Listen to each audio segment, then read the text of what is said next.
Come with me to Pike Place Market. So, when you go to Pike's, one, of course, you're going to need somewhere to park. They do have parking available, and to be honest, that is going to be the best bang for your buck. So definitely tap into the parking that they have available. Now, two, something to consider.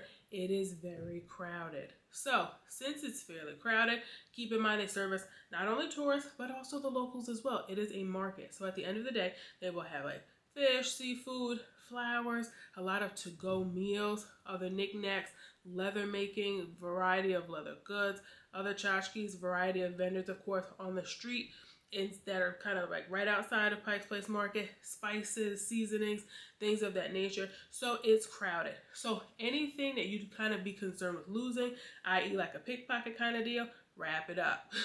So maybe do the bag in front of you, maybe not do a big bag or bag at all. Maybe that's the day for a bum bag kind of deal, something to keep in mind. Eating space is limited. So if you kind of do a reservation or if you go off peak time, maybe this really isn't going to be an issue. But if you decide that you want to go in and sit down, you kind of need to know when you're going, where you're going, firm up the time that they're going to be open so you can kind of go in and get an in and out kind of situation. During my time there, I did end up going to Lowell's restaurant, and it was actually pretty good. Even though they had a kind of queue outside out front, we did stop and look at other places, and it seemed to be most places it was like a grab and go kind of situation. And given since I think it was like the first day that we had arrived, if I'm not mistaken, we were kind of like, we were hungry, wanted to get something and kind of, grab it, sit down and eat kind of deal, and then want to do a to-go thing and bring it back to the hotel or kind of try to fetch somewhere else to sit. So that piece was kind of disjointed. So what I can say is Lowe's was good. Pretty much how it was set up was they had like a small line or queue out front.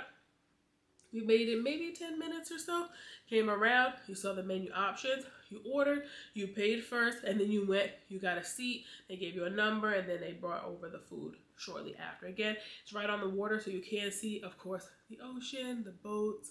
The view is absolutely phenomenal, so that is something to keep in mind. But if you decide to go to one of those grab and go spots, you may have a difficulty finding a seat. So that is that part. They do, of course, have the flying fish. So if you go, once you come into Pike's Market, you go pretty much all the way down to your left. They do have the flying fish, so you will catch that from time to time. And yes, the fish be flying. It is true. Of course, as well as your fresh cut flowers, like I mentioned, and spices, seasonings, things of that nature. So if that's something you're interested in doing, they will likely be able to do it for you. Now, notice a certain seafood pieces, of course, for the locals, folks who are there, can of course get their stuff rapid to go, but there are some food entities that will be able to ship certain products to your home. So whether you have someone either that's home to collect them, or you want to make arrangements where you're going to be able to get it, prep it, and then maybe in a week, they're able to pack certain items and ship it back to your home for you. That is something to consider and keep in mind as well. Now, Pike's Place Market is the place to be. It is kind of like in the heart of Seattle, and it's in a busy area too. Right across the street in the way, they have the Starbucks, which is said to be the original Starbucks and still does have the original trimming. So if that's something you're interested in, definitely stop over there, as well as a lot of other street vendors. I'm Lanisha Kier. You're watching Travel Tips by Kier. I'm a former airport employee and world traveler, here to give you all the tips and tricks, especially those that the big companies just don't want you to know. If that's something you're into, make sure you subscribe, hit that bell notification so you're notified when I have a future upload. If you do want to walk around downtown, go to some of the other shops. This is something that is perhaps in walking distance. I know I ended up finding a Ross down there, and it was a good size store. I was able to find a lot of goodies from that Ross, so I was excited. But they did have other stores, in and around the vicinity.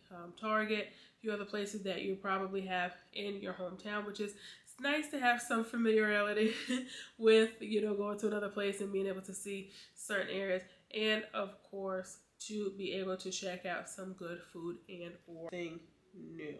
So with Pike's Place Market, I would say it is probably one of those places you're probably going to want to visit at least twice, because you're not going to be able to do everything all in one day unless you get there really early. And to kind of do the market all in one day is kind of a lot. So that is something to consider. Same thing if you do want to check out there for the Seattle Aquarium or Miners Pier, which is down the street. It is a short walk away. I did it, there's a slight hill. So if you're walking from the market down to Miners Pier, you're going downhill, but if you're coming back, you're coming uphill, so that part can be a bit of a challenge. But outside of that, you should be a-okay. Again, you are close and or near to the water, so keep in mind, especially depending on the time of year you're going, maybe bring a light jacket or wrap, as it can be a little chilly.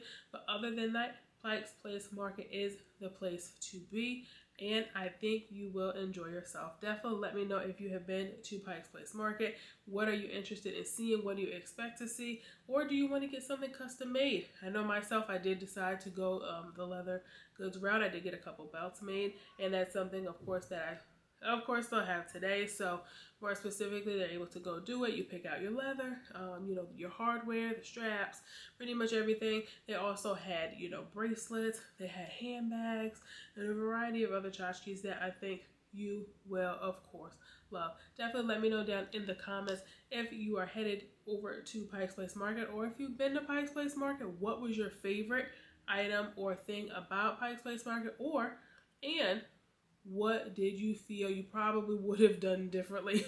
Like I mentioned, having a smaller bag or maybe a bum bag, so you don't have to worry about, pickpockets or, other things like that kind of deal. That would probably be my suggestion there. But what did I leave out? Definitely let me know in the comment section there below, and I will see you folks on the next one. Bye.